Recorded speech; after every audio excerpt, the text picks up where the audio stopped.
Here we go. So we're going to look at extract 24 now.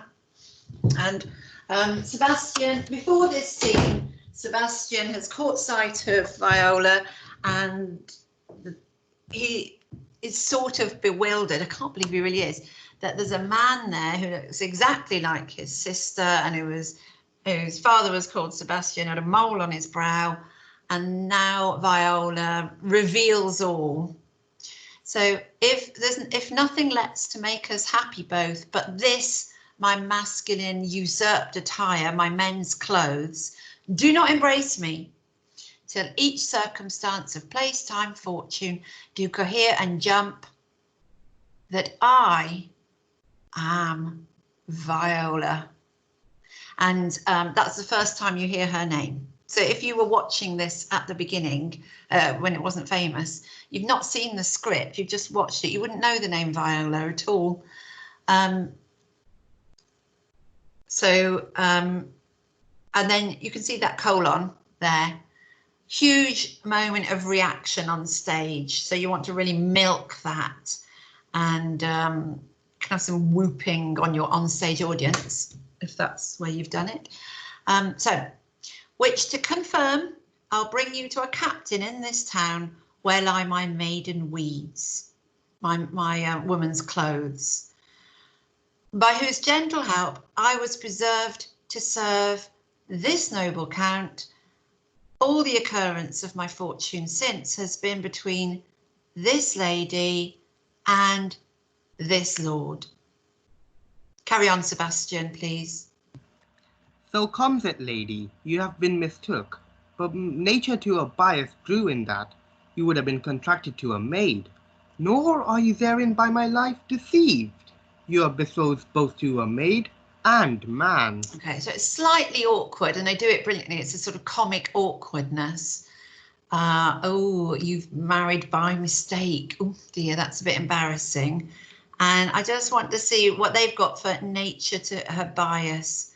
Oh yeah, nature fixed everything, turning your love for my sister into a love for me. So that's interesting that it's the happy ending is making this more of a conservative play, that all the gender questionings, the gender challenges, the sexuality challenges are being resolved and made traditional, and she is now got a husband. So you would have been contracted to a maid, contracted in marriage to a maid. You would have married a woman. Nor are you therein by my life deceived. You're betrothed both to a maid and a man. I do not like this translation here in SparkNotes.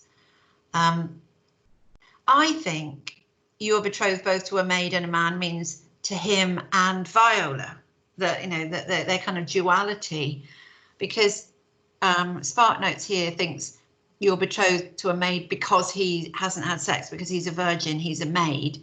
But maid is a word for women. It's just not a word a man would ever use of himself. So I prefer my duality one. I think they've mistranslated it. And look, maid, origin, it's just always female. Female attendant, lady in waiting, just unmarried woman, basically. Oh, I've lost everything. So that's a nice example of the conservative nature of the happy ending. On you go, Ninson, B Orsino, please. Oh, Donna PK, could you be Orsino? Shall I start? Oh. Yes, whoever it is, do it. Okay, Be not amazed. Be not amazed, right noble is his blood. If this be so, as yet the glass seems true, I shall have share in his most happy wreck. Boy, thou hast said to me 1,000 times, thou never shouldst love a woman, like to me. Right, so lots in here as well. So he is saying to Olivia, don't worry, he is of the right social class for you. Right noble is his blood. You haven't married in a week. And lots of class things there that it firstly that she hasn't had accidentally married beneath herself, but also she was pretty clear she didn't want to marry a man who was her equal in any way. She wanted to be in charge, maybe. So she might be, that's quite a nice line for how you want Olivia to react. She could look delighted. Yeah. I'm off. Will you be available to ring it? Yeah. Sorry, that was a husband. Where am I?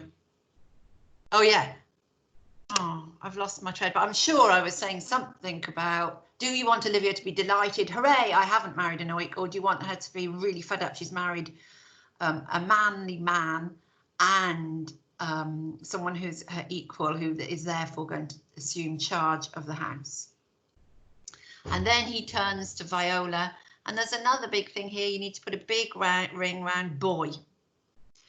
He knows she's a woman, and he's still calling her boy. Some people see that as a kind of leftover, an indicator of his homoerotic desires. So carry on, say that bit again there for boy. Boy, thou hast said to me 1,000 times, thou never shouldst love a woman like to me. And all those sayings will I swear again, and those swearings keep as true in soul as doth that orbed continent the fire that severs day from night. Orsino. Oh, then Orsino. Okay.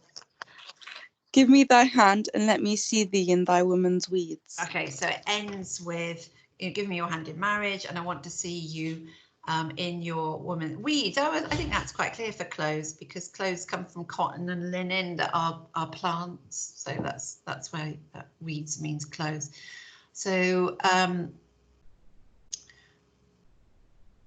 and there's the fealty thing and the romantic love thing merging. So you always said you'd never love a woman like you love me as your lord, and now I realise you meant that as like you won't love a woman because you are a woman and you're not gay and you want a man, and you actually meant it as love between two people rather than fealty. So it's kind of merging there. So that is the end of, here is the end of that passage. I hope you got all those notes down. It means you don't have to do it for homework. I'm just going to stop recording.